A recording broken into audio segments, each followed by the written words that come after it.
The night shift always felt like a different world.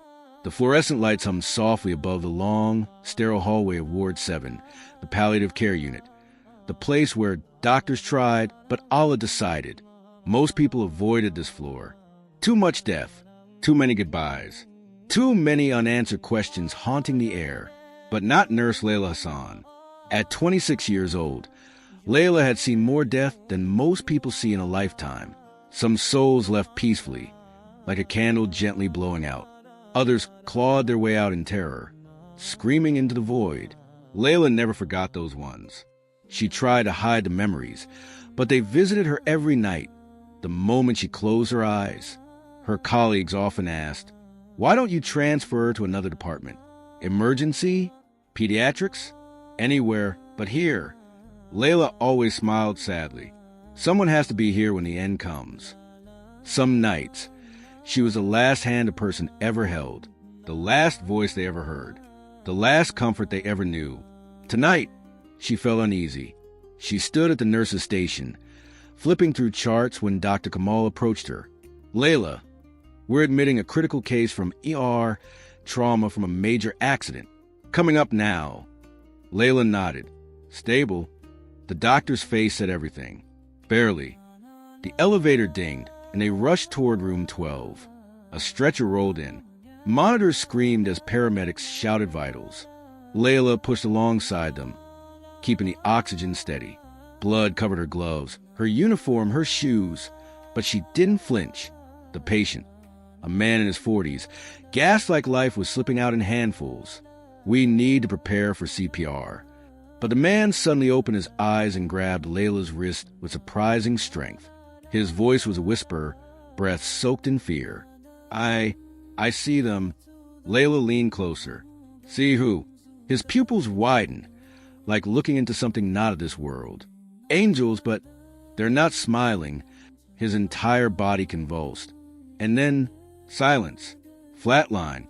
Layla froze because she saw it. A faint, pale mist rose from his chest, lifting shape like smoke with purpose, floating upward. She blinked hard, shaking her head. No. This was exhaustion, stress, imagination, right? Dr. Kamal shouted, "Layla, CPR now." She snapped back, pumping his chest. They shocked him again. And again. No pulse. No heartbeat. Time of death, 1:42 a.m. As everyone stepped back and removed gloves, Layla stared at the ceiling, her voice barely a breath. "I saw it again." Dr. Kamal looked up. "Saw what?" Layla shook her head quickly. "Nothing. Just tired." But she lied. She had seen the exact same thing twice before 2:30 a.m. The ward returned to its usual stillness. Layla walked room 12 one last time, clearing U supplies, preparing the patient for a post-mortem transfer. She placed a blanket gently over him. "You're going to a better place," she whispered, a habit she had developed to soothe herself more than them. She turned to leave, but then the room temperature dropped sharply. Her breath fogged. Something stood in the corner. She froze, heart slamming against her ribs. Slowly, a dark shape stepped forward. A shadow darkened the night, like a silhouette carved out of smoke. Her voice cracked. "WH, who are you?" A cold whisper slithered through the air. He was not ready. Layla stumbled back. The shadow figure tilted its head. "You can see us now, can't you?" Layla bolted toward the door, but it slammed shut on its own. Lights flickered, walls pressed inward. Fear crushed her lungs. "Let me out." The shadow came closer, whispering like a dying breath. "Sinners fear the angels of punishment." Layla trembled violently. "Why are you here?" "To take what is ours." She peeked at the dead body on the bed. Her voice broke. "His soul is gone." "Yes," the entity hissed, "but his story remains." The shadow vanished. The temperature returned to normal. The door slid open, as if nothing happened. Layla collapsed to her knees, gasping. "What is happening to me?" "Don't break down. Keep working. Keep breathing." Layla splashed water on her face and forced herself to continue rounds. "Room 9, Mrs. Fatima Rahman." An elderly woman, frail like dried flowers. Her breathing was shallow but peaceful. Quran recitation played quietly from a speaker beside her bed. She opened her eyes as Layla entered. "Assalamu alaikum, dear." Layla exhaled. "Wa alaikum assalam." Mrs. Fatima studied her face carefully. "You've seen something tonight." Layla's heart stopped. "Excuse me?" "You don't have to hide fear from someone who is leaving soon," the old woman said gently. Layla's lips trembled. I think I'm losing my mind." Mrs. Fatima shook her head. "No, my child. You're just finally seeing the truth." "What truth?" She smiled with wisdom glowing behind her eyes. "Death is only the beginning." Layla sat beside her. "I saw something leave a man's body. A soul. And something else dark. The angels of punishment." Layla's voice cracked. "Why me? Why now?" Mrs. Fatima's fingers, cold but caring, wrapped around Layla's hand. "When Allah shows you such things, He has chosen you for a purpose." Layla felt tears build up. "What purpose?" The old woman whispered, "To witness faith and witness regret." Suddenly, alarms blared from down the hall. Mrs. Fatima's grip tightened. "Go, dear. Someone's moment has come." Room 14. A man in his 60s, hooked to multiple machines, eyes wide in terror. "Help me!" he shrieked as Layla rushed toward him. "Keep them away." "Who?" Layla asked. "They're coming for me. Don't let them take me." He punched the air wildly, screaming at things she couldn't see. And then Layla's vision shifted. Like a curtain tearing open, she saw them, creatures like shadows with burning embers for eyes, crawling along the walls, hissing with hunger. They lunged toward the man, invisible to everyone else. "Stop!" Layla cried. The man gasped violently, body contorting, begging. "Please, I'll pray. I'll repent. I'm sorry. I'm so sorry."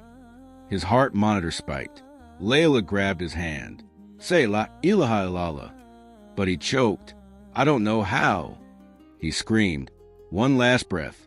Flatline. Then she watched, in horror, the soul ripped from his chest by force. Clawing, kicking, screaming, dragged into the darkness by the creatures. His body fell still. Layla stumbled back.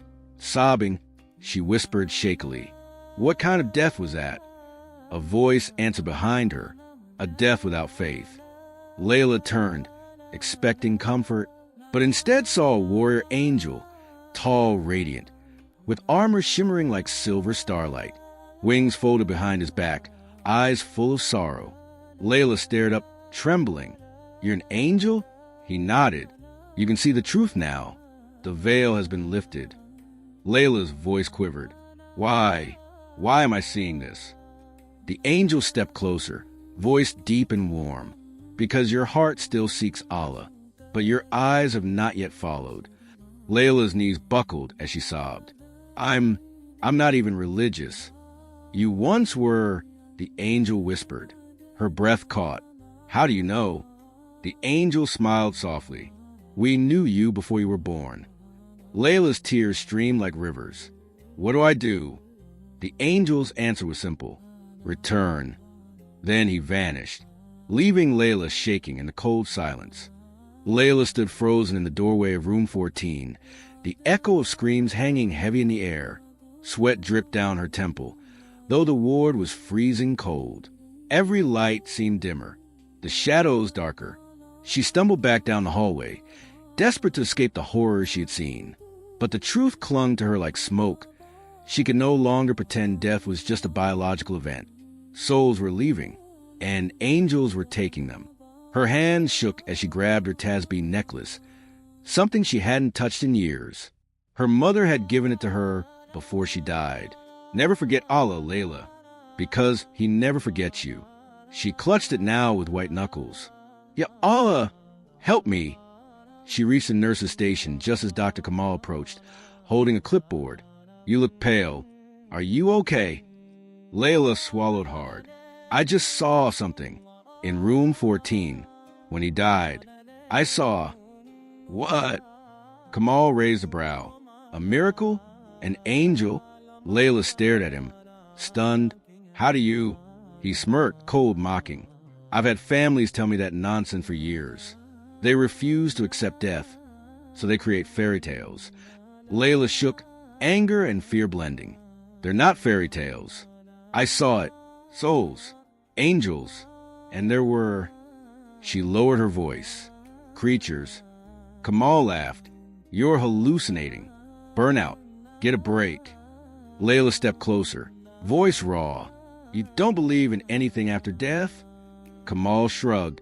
When the brain dies, everything ends. We're just meat with electricity. Layla's heart ached. That's a terrifying belief, she whispered. It's the truth, he said, turning away. Layla stared at him. How blind can someone be? Layla needed answers. She returned to room 9. Mrs. Fatima lay peacefully, fingers between prayer beads. She smiled before even opening her eyes. You've seen both sides now. Layla sank into the chair beside her. How do you die peacefully? She asked, voice cracking. Mrs. Fatima answered without hesitation. By living with Allah. Layla covered her face. But I haven't. Not for so long. The old woman turned her weak face toward her. He has missed you every single day. Layla broke. Tears soaked her palms. Mrs. Fatima whispered, Help me sit up. It's almost time. Layla helped her adjust the bed. With a shaky breath, the old woman recited, La ilaha illallah, Mohammedur Rasulullah. Her eyes slowly closed. A divine calm filled the room. Then Layla saw it again, but this time it was beautiful. A golden light, shaped like a gentle breeze, lifted from Mrs. Fatima's chest. And this time, angels of mercy appeared. Not shadows, not darkness. They were luminous beings, wings like pearls, faces like peace. Layla gasped, overwhelmed. One angel turned to her, smiling. This one lived with faith. Mrs. Fatima's soul smiled at Layla, smiled as the angels embraced her and ascended. No fear, no struggle, just serenity. Layla whispered, Allah, please let my end be like hers. The angel spoke, then live like her. And he vanished. Layla sobbed over the empty body, but her tears were full of Hope Point 3:57 a.m. The ward was quiet again. Layla retreated to the break room, heart racing. She stared at her reflection. Her eyes looked older, wiser, terrified. Her lips trembled. I'm seeing the unseen. Why? She closed her eyes. She wanted to sleep, to forget, to erase the horrors. But Allah had other plans. A crash echoed from room 7. Layla sprinted, heart pounding. A man in his 50s, a cancer patient, was tearing off his oxygen mask. Panic etched into his twisting features. Get away from me, he screamed. Layla saw them. Again, shadow creatures, circling him, claws scraping the air. He punched at nothing. No, I won't go with you. His voice turned into a desperate plea. Give me another chance. Let me pray just once. Layla grabbed his shoulders. Say La ilaha illallah. I don't remember how, he cried. He screamed one final time, then his heart gave out. The creatures pounced, dragged his soul down. He vanished into darkness. Layla collapsed, sobbing uncontrollably. Her heart shattered. Some leave peacefully. Some are dragged screaming. And the difference is faith. Layla stumbled out into the hallway, body shaking violently. I can't do this. Her vision blurred, walls spinning, breath choking. Dr. Kamal grabbed her. Layla, what's happening? Souls, angels, the dead are speaking. I can't. She fainted. Her last thought, Ya Allah, save me. Darkness swallowed her. She opened her eyes. She stood on a vast plain, sky endless above. People rising from graves around her, confused and terrified. A sound like thunder shook the earth. Trumpets. A voice echoed across the world, filling every soul. This is the day of resurrection. Layla looked around, heart galloping. She recognized faces from the ward. The man dragged, screaming, on his knees, shackled, eyes wild with regret. Mrs. Fatima, radiant, escorted by angels. The doctor? Dr. Kamal was there, trembling, denying desperately. This is not real. Science will fix this. But the sky cracked open, revealing a light that obliterated all doubt. Layla screamed, "Ya Allah, don't let me die unprepared." Her voice echoed. Then everything vanished. She woke up, gasping, in the staff room. Dr. Kamal stood over her. "You fainted. I think you need psych." Layla sat up abruptly. "No, I need wudu." Kamal blinked. "What?" "I need to pray." He scoffed. "You're letting superstition." Layla stood, stronger now. "I have seen what you deny." She headed toward the prayer room. Determined, she performed wudu, water washing away fear with every drop. She stood, faced the Qibla, raised her hands. "Allahu Akbar." It was clumsy. Her voice broke. Her heart shook, but it was real. Her sujud felt like coming home. Her tears soaked the prayer rug. After salam, she whispered, "Ya Rab, I'm here again. Don't let me leave you again." Her soul felt lighter than it had in years. A presence entered the room. Layla turned, expecting Dr. Kamal. Instead, the angel, the same radiant figure from before. "You have returned," he said. Tears filled her eyes. "Am I losing my mind?" The angel shook his head. "You are finding your soul." Layla managed a weak smile. "Why show me all this? So that you may save others." "How?" "With dua, with guidance, with mercy."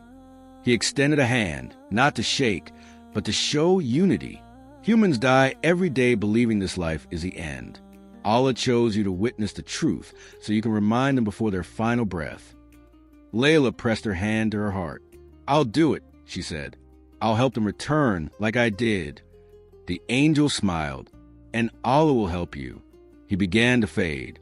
Layla called out, "Wait, will I keep seeing you?" The angel nodded once. "When a believer's soul leaves, I will be there." And he was gone.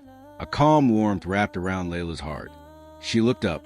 "Sami Allah, guide me." Her shift ended at sunrise. She stepped outside into the cool dawn breeze. Birds chirped. The sky blushed pink. She smiled, really smiled, for the first time in years.